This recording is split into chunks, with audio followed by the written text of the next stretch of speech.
सदाशिवसमारम्भां शङ्कराचार्यमध्यमाम् अस्मदाचार्यपर्यन्तां वन्दे गुरुपरम्पराम् शङ्करं शङ्कराचार्यं केशवं वादरायणं सूत्रभाष्यकृतौ वन्दे भगवन्तौ पुनः पुनः. So, Hari Om. So today being Shankara Jayanti, so we have started with the invocation of the blessings of the Acharya. To continue, of course, nobody needs any introduction about Adi Shankara, the great Bhashyakarya who has written a number of commentaries on the Prasthanatraya. Prasthanatraya, you all know the three great classifications of the whole Vedantic text. So now as we are looking into the Gita 264, and to continue with the mind, the control of the senses and the purification of the mind, and what is the reward that we get, is what we have been seeing about. But did we ever understand why does the mind function or act in this particular manner? This is $1 million question. It's all the projection of the individual egoistic limited mind which superimposes itself to be the supreme personality of Godhead. The limited self gets totally bloated and it projects. 2. The limited self wants all attention and for the world to revolve around it. It wants the world to go around it. It wants to be there at the limelight. And only for this center of attraction, we do all sorts of drama. So now, I'm not diverging from the topic. Sense control is there. So once the mind is absorbed into its own self, then the flow goes out. The flow stops and the going out stops. Because all our possessions are only to project ourselves as something. If you think carefully, the desire that sprouts in the mind, it's only to show off. It's only to project to the world that it has something. Everything, even in case a person doesn't have that, even that also is a projection of the mind.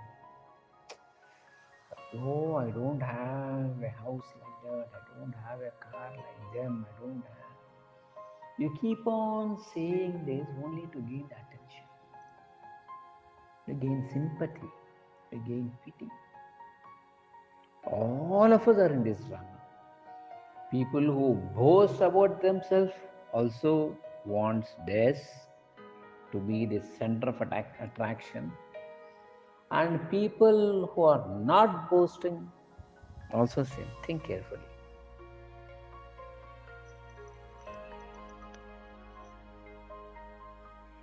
A person who is very, very silent, peaceful, happy to himself, understand nobody cares about him.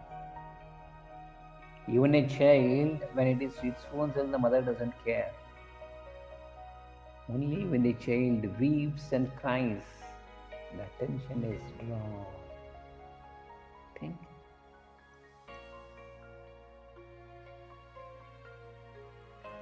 The most mischievous and notorious boy is well known. The goody boy is ignored.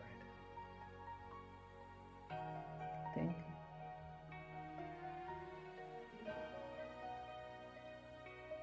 isn't it? So the other way is one to absorb the mind, or as we have seen as sama and dhamma. The other thing is the projection. Why do I need this? Why do I want people to come around me? Think. We want to be the center of attraction. Even people who say that they do not want to, that is also a vakjalam. There's also a play of the mind. Just imagine a person who says that and try to ignore them. Or 2 days again they call and they blast you. Have you forgotten me totally? You didn't even call me for 2 days. Mm-hmm. Even I know great Mahans, who have said to have renounced everything and staying in what you call ashrams, even they have that feeling. Because I heard some people speaking in closed doors and what you call meeting, saying, how many people have transformed? How many people walk in, get my blessings and grace? They don't even turn up now. So what does it mean? You say somewhere there is some feeling inside. Somewhere they feel that the people have received the help or gain, have forgotten or do not have gratitude. That is nothing but the projection of the mind, is it not? Ahankaram is so wonderful, I tell you. You did not go to any of the movies. Just sit to yourself, whether with the closed eyes or open eyes. See the reflections of the mind. Oh my God. The projection of ego is so subtle. See, in an educated person, in a smart person, it projects in a more refined, defined manner. A normal person, it projects very bland and it projects in a very rude, straightforward form. Actually, in my previous yajna, if there were not to be a lockdown, I would have got 10,000 devotees at the stadium. What does it mean? Think.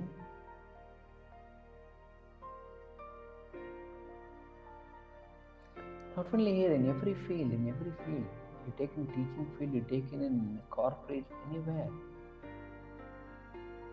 And remember, if a person has a weakness and dependency, the more they expect, they exploit. They want them to go round and round them.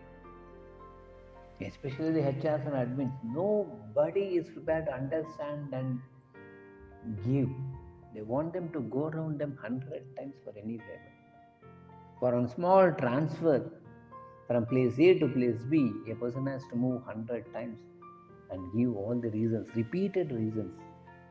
That is the satisfaction, that is the kick. He has come to me. The general manager has come to me. Whatever it is. Example. One shot, why can't we give? Because we want people to come around us. They can justify a number of ways. These are all justifications.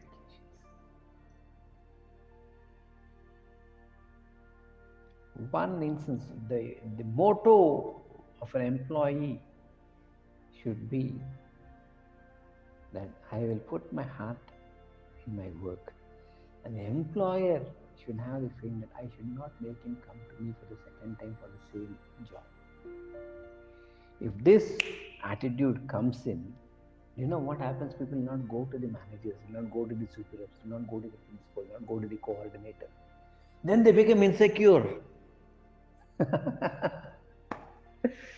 My God, it's so fun, People want them. People want everybody to go around them. They think that they're superior. What superiority? Think of that absolute who has created the whole universe and still staying still happy. Whether you recognize, you don't recognize, whether you pray, you don't pray. Can we get that? So withdrawing of the senses, superficially is no desires, no karma, no raga, no dvesha. Yes, but the crux is going around the ego and to see that laya, it sleeps. Of course, Nashanam is what is required, the destruction of the ego, but if not that, make it fancy. I have a feeling that I am not superior, they are not inferior.